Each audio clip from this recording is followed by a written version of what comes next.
ओम शांति। भाग्य विधाता भाग 2।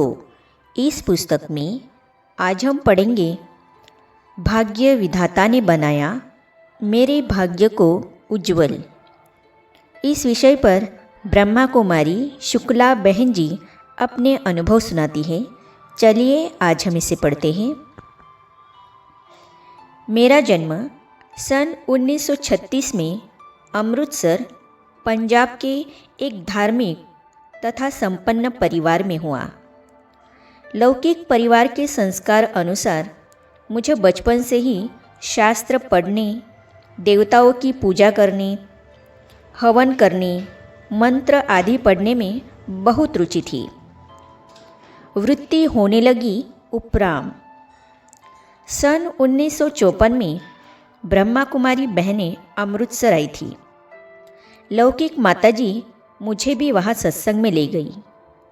मुझे वहाँ का पवित्र वातावरण तथा ब्रह्मा कुमारी बहनों का प्रैक्टिकल जीवन बहुत अच्छा लगा।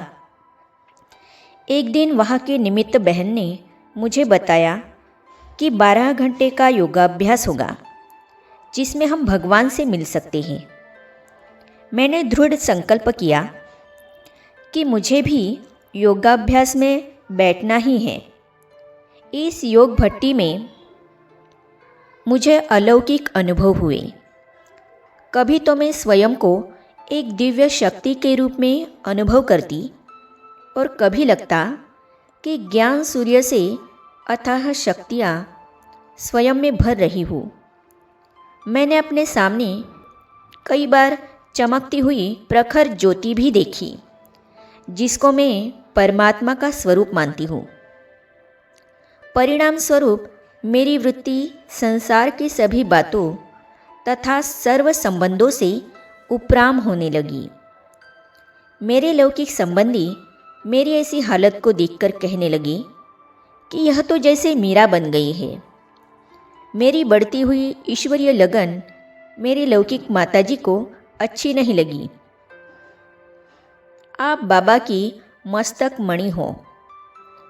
सन 1956 में पिताश्री जी और मातेश्वरी जी अमृतसर आए हुए थे। क्लास में ग्रामोफोन चलाने की ड्यूटी मेरी थी। जैसे ही पिताश्री जी बच्चों से मिलने क्लासरूम में पधारे, मैंने ग्रामोफोन पर गीत बजाया, तुम्ही हो माता पिता तुम्ही हो। गीत के अंत में तुम्हारे चरणों की धूल, यह लाइन आते ही बाबा ने कहा कि यह गीत बंद करो।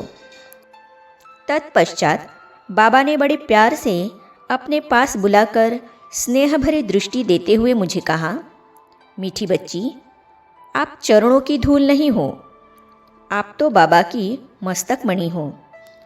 ये वरदानी बोल सुनकर तो मेरा रोम रोम पुलकित हो गया और आँखों से प्रेम की अश्रुधारा बहने लगी। बाबा ने मुझे ऐसा वात्सल्य दिया जो कि अविस्मरणीय और अविनाशी है। इस तरह पिताश्री और मातेश्वरी की पालना तथा दादी जानकी जी, दादी कुंज जी, दादी निर्मल शांता जी, दादी चंद्रमणि जी जैसी महान तपस्विनियों की पालना से समर्पित होकर सेवा करने की मेरी लगन तीव्रता से बढ़ती गई। लेकिन लौकिक माताजी मोहवश सोचने लगी कि अब तो यह बच्ची शादी नहीं करेगी, इसीलिए लौकिक संबंधियों द्वारा मुझे शादी करने के लिए मनाने का प्रयास करने लगी।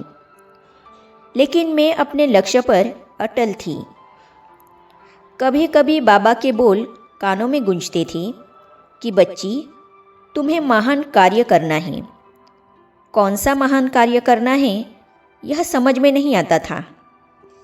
मातेश्वरी ने देखी मेरी जन्मपत्री।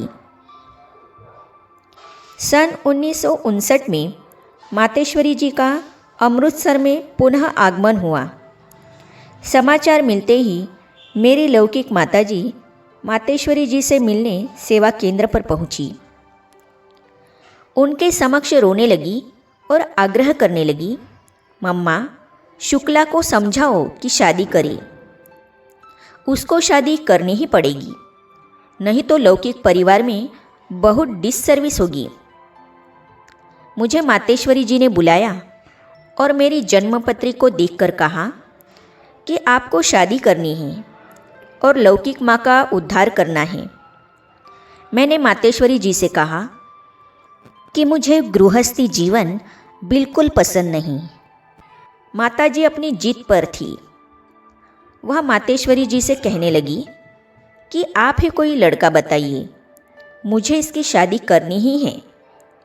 मातेश्वरी ने मुझे बहुत समझाया।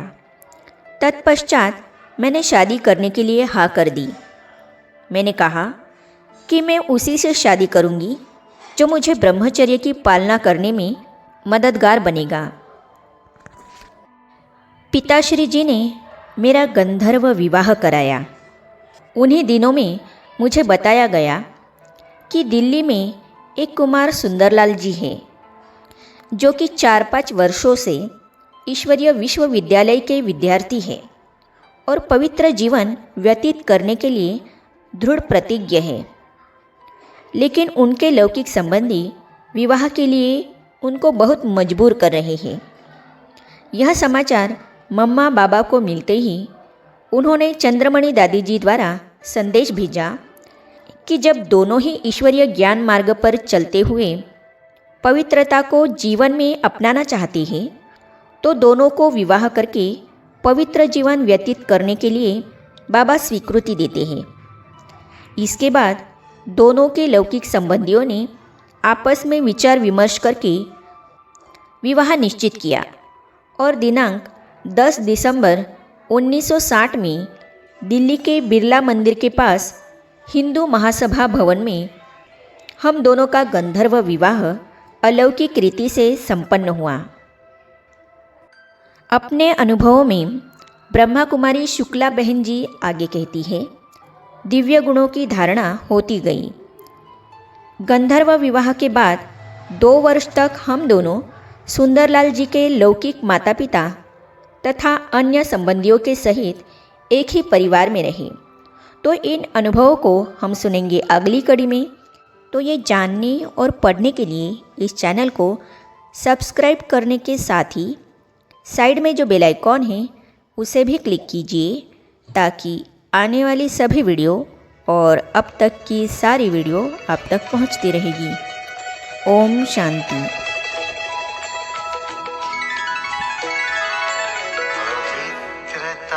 का हृदय कुंज में ऐसा पुष्प खिला,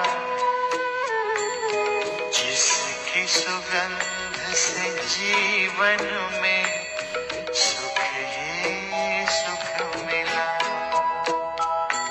पवित्रता का हृदय कुंज में ऐसा पुष्प खिला,